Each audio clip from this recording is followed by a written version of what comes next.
Where did everybody go?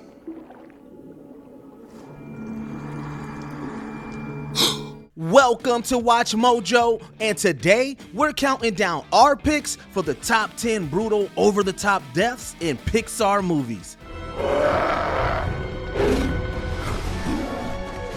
For this list, we'll be looking at the most disturbing character demises from Pixar films. That means a few spoilers. Did any of these deaths upset you? Let us know in the comments down below. Number 10, Rod Redline, Cars 2. Serving as a blue 2006 Deringer, Rod Redline is an American spy who uncovers a plot at the World Grand Prix. They placed an agent on that platform under deep cover. He was able to get a photo of the car who's running the entire operation. Great. Unfortunately, his mission comes to an end when he is captured by Acer and Grimm. The two lemon cars beat Rod and cause him extensive damage before taking him to Professor Z. There, he is horrifically mistreated with a combination of Alanol and electromagnetic pulses. When hit with an electromagnetic pulse, it becomes extremely dangerous.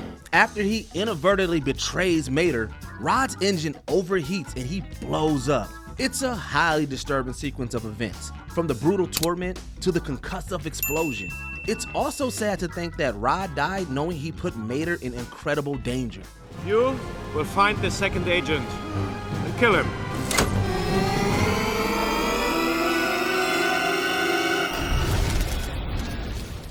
Number 9, Papa Henry, the Good Dinosaur. As his name suggests, Papa Henry is the father of protagonist Arlo and his two siblings, Buck and Libby. Hello, Buck. He's got your eyes. In this case, Pixar took a page out of the Disney handbook and killed off the parental figure in a brutally sad manner. Henry takes Arlo out for a hunt, but the two get trapped in a vicious storm. A powerful surge of water spills down the river and catches Henry, who can only give his son one last look of love before he's swept away to his death. A death that was likely very painful and prolonged. It's not something that Arlo, or the viewer for that matter, needed to see. It's okay, Arlo. I'm sorry. I just wanted you to get through your fear. Number 8, Joe Gardner, Soul. Poor Joe Gardner just wanted to play music for a living, and then tragedy struck. After scoring big at a jazz audition, Joe excitedly makes a phone call and becomes terribly distracted. I don't believe what just happened. I did it. I got the gig. Yes. He encounters various close calls, like walking through traffic and narrowly avoiding a falling stack of bricks. But Joe's luck eventually runs out, and he falls down an open manhole. Whoa, sorry. It's not exactly a peaceful way to go, and we can only hope that it was painless. Now, this accident doesn't kill him outright. However, it does send his physical body into a coma, and his soul into a purgatory-type afterlife. Well, technically, the realm is a more before-life one, since it's for those who are yet to be born. Seeing as how his soul quite literally escaped from his body, we think this still fits the criteria. I fell into your body because it doesn't have a soul. Then why am I in a cat? I don't know. Number 7, The Rats, Ratatouille. For the most part, Ratatouille is an adorable film about the art of food, the joys of childhood nostalgia, and our penchant for breaking social barriers. To say that both the meal and its maker have challenged my preconceptions about fine cooking is a gross understatement. And then there's this terrifying scene. Django doesn't like that Remy is getting attached to humans, literally, so he takes him to a local Paris shop with dead rats in the windows. We're here. The rats hang limply from numerous traps, their necks having been snapped by the devices. This store is based on a real pest control shop in Paris called Arouge, which actually displays dead rats in its windows. The store has been around since 1872, making it a bit of a Paris landmark and a macabre tourist attraction. Take a good long look, Remy. Now this is what happens when a rat gets a little too comfortable around humans. Number 6, Coral, Finding Nemo. The fish world is a very dangerous place, as evident by the beginning of Finding Nemo. Coral, get inside the house, Coral. Don't. They'll be fine. Just get inside. Marlin and Coral are a happy couple with numerous eggs. They are very excited to be parents, and it seems like their whole lives are ahead of them. Unfortunately, a barracuda happens to swim near their anemone, and Coral reflexively moves to protect her children. Don't. They'll be fine. Just get inside. You, right now. Unfortunately, this movement attracts the attention of the barracuda, and it proceeds to eat Coral and most of her eggs. Pixar is absolutely ruthless when it comes to presenting death, and even though we don't see the attack itself, the aftermath is sufficiently heartbreaking. There. It's okay. Daddy's here. Daddy's got you. Number 5, Charles Muntz, Up. Pixar isn't afraid of killing off human characters, as evident by the surprising, disturbing demise of Charles Muntz. Charles Muntz, explorer. When I get big, I'm going where he's going.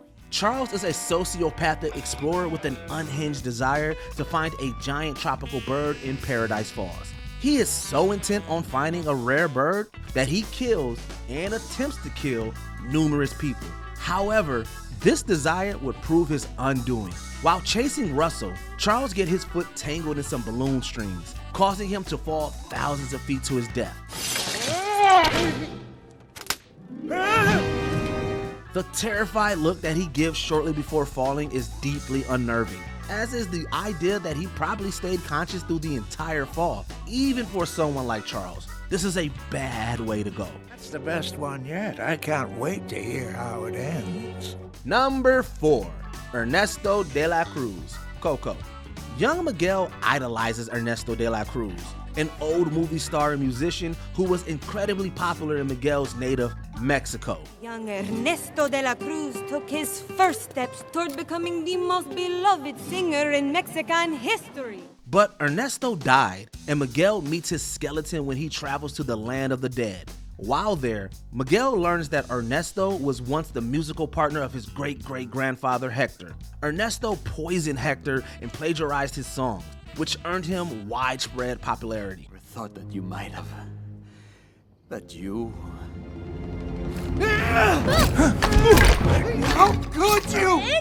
But karma came for him in the form of a careless stagehand. The stagehand leaned against a lever during one of Ernesto's performances, causing a massive bell to fall from the stage and crush the musician.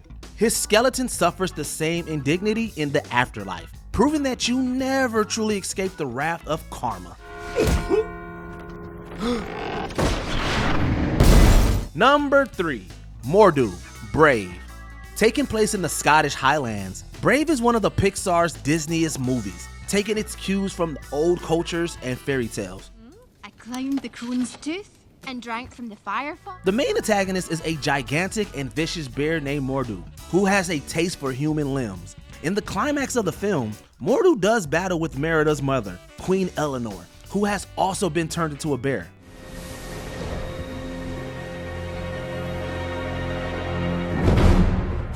During a hard-fought battle, Mordu throws Eleanor into a standing stone, causing it to splinter. The standing stone then falls directly on top of Mordu, causing all sorts of nasty internal injuries and effectively crushing it to death.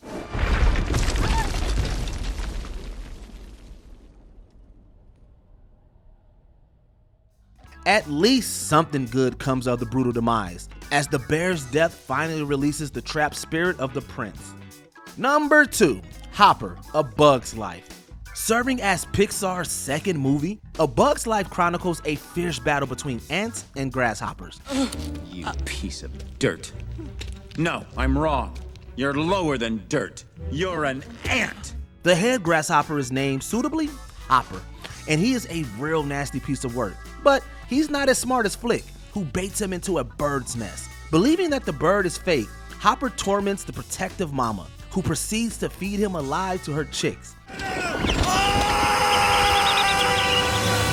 We don't see the outcome, neither does Flick, who rightfully shields his eyes from the carnage. But we don't need to. We know full well that Hopper's death was painful, disgusting, and very, very crunchy. The sun grows the food, the ants pick the food, the grasshoppers eat the food. And the birds eat the grasshoppers. Before we continue, be sure to subscribe to our channel and ring the bell to get notified about our latest videos. You have the option to be notified for occasional videos or all of them. If you're on your phone, make sure you go into your settings and switch on notifications. Number 1. Syndrome, The Incredibles. We can't believe how violent The Incredibles actually is. In one of the movie's most famous scenes, Edna Mode regales Mr. Incredible with tales of dead superheroes. Oh, he had a great look. Oh, the cape and the boots. No capes. Isn't that my decision? Do you remember Thunderhead? One was launched into the sky on a missile, another was crushed by an elevator, and a third was strangled to death by his own cape. While this montage is played for laughs, the deaths themselves are horrifying to consider. No capes! No, go on. Your new suit will be finished before your next assignment. But that's nothing compared to Syndrome. The famous no capes montage served as a wonderful bit of foreshadowing, as Syndrome's cape causes him to get sucked into an active plane engine. Messy, explosive, unbelievably violent. This has all the trappings of an iconic Pixar death. Did you enjoy this video? Check out these other clips from WatchMojo, and be sure to subscribe and ring the bell to be notified about our latest videos.